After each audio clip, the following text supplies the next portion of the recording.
Okay guys, welcome back to another episode of the series Scaling Your Email Agency. I'm excited for today's video because I'm very passionate about this. Today we're going to talk about envisioning what your dream agency looks like. Reason again, guys, quick little background on me and why I'm making these series. I run an email agency, been doing it for the last 6 to 7 years. Tired of people making videos that don't actually do what they talk about. So I wanted to make this series. We all win together. All the email marketers can win together. Today's topic, the dream agency. Question I ask people watching this video right now is like, do you even know what your dream agency looks like? Or are you just following someone else's vision? And the reason I bring this question up is because I went through this phase in my agency around 2022 where I had to sit down and say to myself, okay, what am I doing? Why am I doing this, right? And this might be you guys, and there's nothing wrong with it. You might have just started your agency career to make money. And there's, again, nothing wrong with that. I did the exact same thing, but you will realize eventually you'll get to a point where money is not the motivator. And you realize, holy shit, man, I would not trade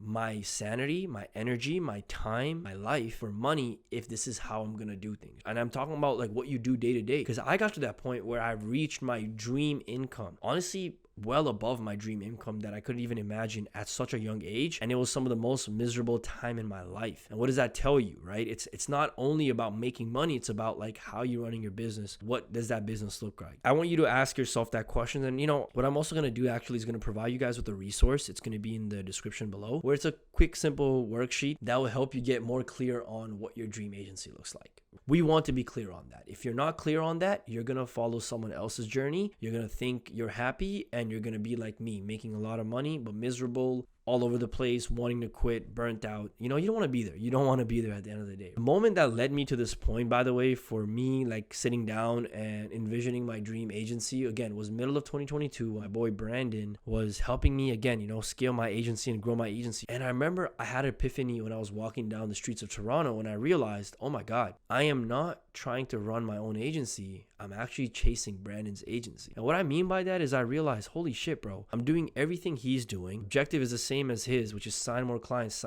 get more money in. But have I sat down to think, okay, what kind of agency I want to run, what kind of services I want to run, what my day-to-day looks like when it's at where I want to be, my vision for this business, what does my company culture look like, what is my team structure, who's in it, what kind of services am I offering, am I just small boutique agency, am I trying to grow it? You know, like I realized, holy shit, I've never taken time to actually sit down and define what my dream agency looks like. And that's why even me, the mentor, the guy, got lost into someone else's journey, because to me, it looked like he was crushing it, right? He's signing a lot of clients every day. He's systemized. He has all these things in place. And don't get me wrong, he was, man. And my boy, Brandon, one of the most talented entrepreneurs I know, helped me out so much in my life. And he was. But for me, I had to take a step back and go, whoa, wait. Do I want an agency that has 80 clients? Do I want an agency where I have 40 employees and they're not even human to me? They're almost like Pokemons, you know, we're firing, hiring, do this work, that work. Like, you know, it just did not feel real to me at a point where I literally had a moment where I had to step back and go,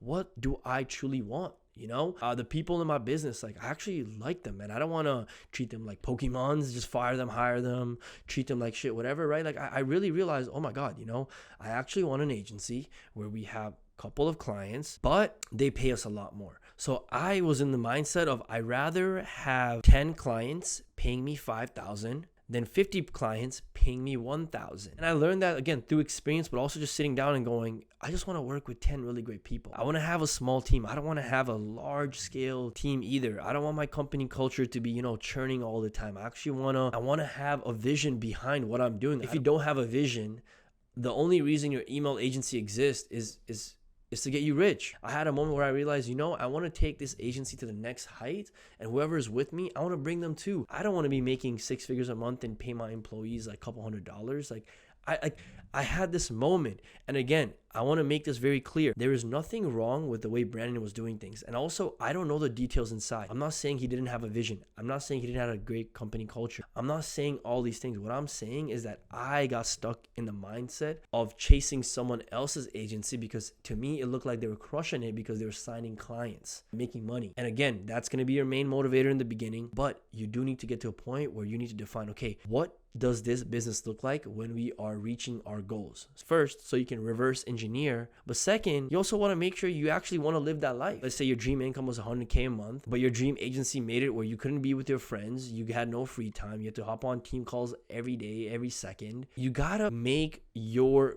agency and business custom to you, how you want. And I'm not just talking about the structure and like how you're gonna run, the different services you offer, the niche you target. Again, we can get very specific here. You can be someone that says, hey, I just want to target this specific niche. I want to have this many team members. We're gonna structure it like this. I'm still gonna be involved. Like, listen, there's nothing wrong with that. What I'm talking about is like the bigger picture. What does your day-to-day life look like? What is a company culture? Your team is a reflection of you. So your team, like if they're going out and talking to people, they're representing you. So how do you want them to represent you? How do you want them to think inside of the business? When things come along, how do you want people to collectively think? That's company culture. That's things that people don't even think about because everyone's so busy just trying to make money, sign more clients. I got to that point where I realized, what is my dream agency? And it was charge higher and get less clients, have a very strong, lean team, because I was also around this time where I was just churning, hiring this guy, firing him a month later, hiring this person, 2 months later, he's gone. This person leaves. I got to a point where I'm like, this is not the way to run business, and I realized I need to define a mission, a vision behind the business that the whole team can be sold on, except for, oh yeah, we're going to make the owner rich. It got to the point where I need to sit down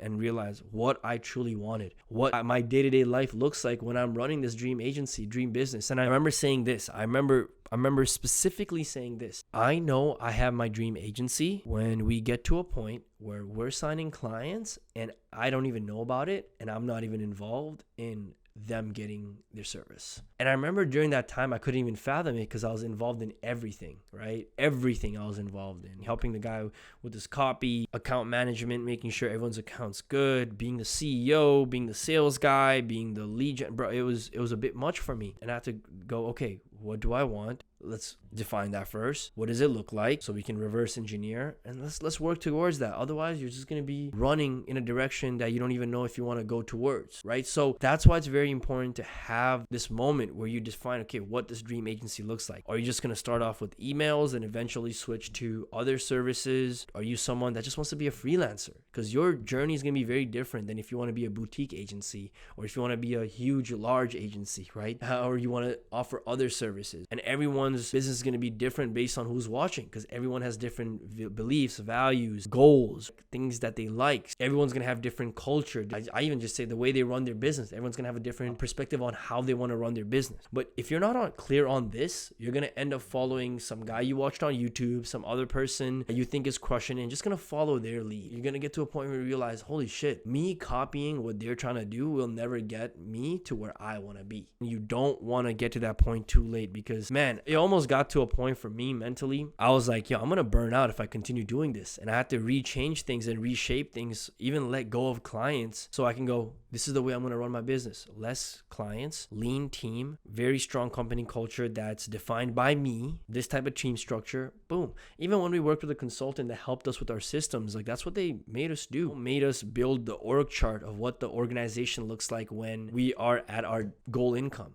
Right? What our day-to-day responsibilities look like. When we're tracking KPIs, what KPI numbers will be at that point, right? Let's say we're at 10K a month and the KPIs are a certain amount for like the sales or whatever. What do they look like when we are at 100K a month, right? So doing all these things, guys, like actually sitting down to define your dream agency, you'd be surprised how helpful it is and how much you need to do it in order to make sure that wherever you're going is aligned with who you are, your goals, your beliefs, your values, and what you want to do. Because again, last thing you want to do, be like me, get to a point where you realize, shit, man, I'm running a business I don't even enjoy. I don't even like this shit. Yeah, we're making money, but I'm so tired. I don't want to do any of this thing. At that point as well, what happened for me was I started thinking more long term, right? Instead of just making decisions for the next couple of months, I started making decisions for years to come, right? What's the 1-year goal, 2-year goal, 5-year goal? What does this look like then? And reverse engineering from there, it genuinely helped me a lot. Being a short-term thinker never helps when thinking of your dream agency. Guys, I want to make this very clear. If you're someone that just is doing this to make money, by all means, go for it.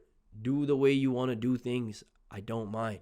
But if you do want established business, if you want to be popping out to Klaviyo Shopify events with your name tag, with your company name on it, then your journey is going to look different. If you want to be like a Gary Vee, a huge corporation that handles like corporate type clients, then your journey is going to be different. But you need to define what that even is. Make it custom to who you are. Because if it's not aligned with you, it's gonna break. Make sure it's aligned with you, because you are the business owner. You're leading the pack, right? You know what I'm saying? At the end of the day. So you got to be very clear on where you want to go, and make sure you can relay that information to your team. Make sure your team is sold on the vision, not just, being bots and just doing what you tell them, because that's going to matter. And also, and again, company culture. What does that look like? Again, I'm going to share a little worksheet with you guys. I'm just going to create it quickly. It should help you kind of get more clear on your dream agency, what that looks like. And hopefully you get to a point where you're like me, man, have a dream agency, signing clients without knowing. To the point of that is like, I could probably be making more if I was more hands-on, but that's not aligned with me and my dream agency. But a lot of people I know, they're still super hands-on. I've given up a lot of equity to be in this position, which is my dream agency. Again, this is going to be very important. And guys, if you found this video helpful, I need a like, a comment, a subscribe. If you watch till the end, I want you guys to comment dream and what you guys thought about the video. Give me questions, give me feedback, give me some more information on how I can help you guys. Overall, that's pretty much it. Have a great day. I'll see you guys in the next series. Let's keep winning, guys. Let's keep winning, make some money.